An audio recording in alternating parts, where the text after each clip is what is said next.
Sunyatta'S Slime isn't here with me yet, so I'll just be making a video by myself.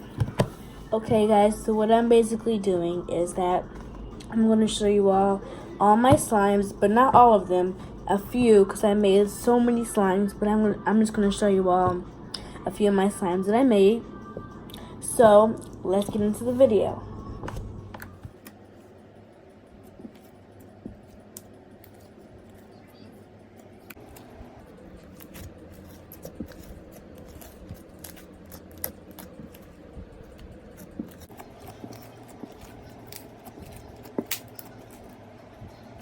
Okay guys, so I hope you enjoyed this video.